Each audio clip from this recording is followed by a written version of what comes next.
మన ప్రభువును రక్షకుడైన యేసుక్రీస్తు నామములో మీ అందరికీ శుభములు తెలియచేస్తున్నాను. దేవుని వాక్యమును ధ్యానిందాము. లూకా సువార్త 6వ అధ్యాయము 38వ వచనం. క్షమించుడి, అప్పుడు మీరు క్షమింపబడుదురు. ఇయ్యుడి, అప్పుడు మీకు ఇయ్యబడును. ప్రియ స్నేహితులారా, ఉదయకాల సమయంలో పరిశుద్ధాత్మదేవుడు మనతో మాట్లాడుచున్న మాట క్షమించాలి, క్షమించే గుణము మనం కలిగి ఉండాలి అని మాట్లాడుచున్నారు. క్షమించడం వల్ల ఏమిటి లాభమని అంటూ ఉన్నారా? చాలా శ్రేష్టమైన లాభం ఉన్నది. యేసేపు తన అన్నలను క్షమించాడు గనుక ఉన్నతమైన స్థానాన్ని దేవుడు ఆయనకు అనుగ్రహించారు.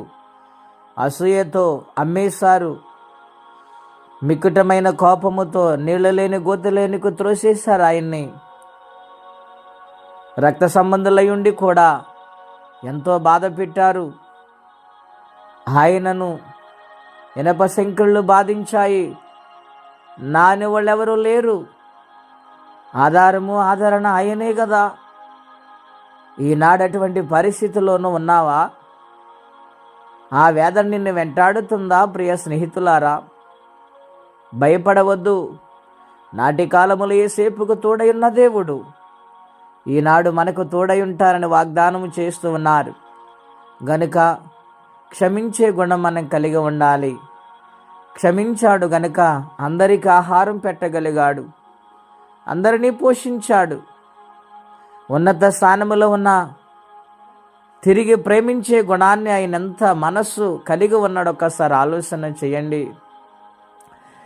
అలాగే మన యేసుక్రీస్తు ప్రభువారు మనందరి పాపముల నిమిత్తం ఆయన శిలువలో వేలాడి చనిపోయి మన పాపములు ఆయన క్షమించారు.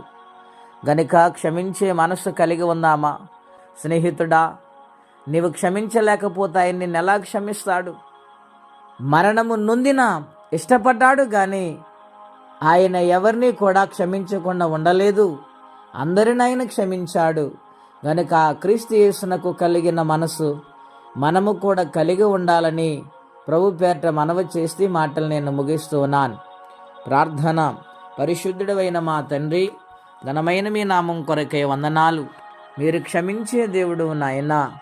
మేము కూడా క్షమించే జీవితాన్ని కలిగి ఉండి అది ఎటువంటి దోషమైనా, అది ఎటువంటి మాట అయినా నాయన మా హృదయంలో ఉంచుకుంటే మీ కనికరం మేము పొందలేమని ప్రేమతో హెచ్చరించారు ప్రభువా.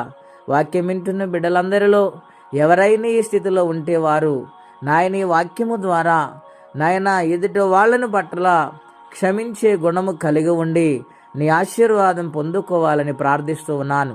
సహాయము చేయండి. ఏ యొక్క కొరత వారిని వెంటాడుతుందో, ఏ యొక్క బలహీనతల నుండి వారి విడుదల పొందలేకపోతున్నారో ఈ దినాన్ని మీ సహాయం అందించి వారిని ఆదుకోమని ప్రార్థన చేస్తూ ఉన్నాను. కృప చూపించి మేలు చేయమని, ఈ దినము దీవెనకరంగా మార్చమని యేసుక్రీస్తు వారి పుణ్యనామములో ప్రార్థించి వేడుచున్నాము తండ్రి. ఆమెన్. దేవుడు దీవించును గాక. ఆమెన్.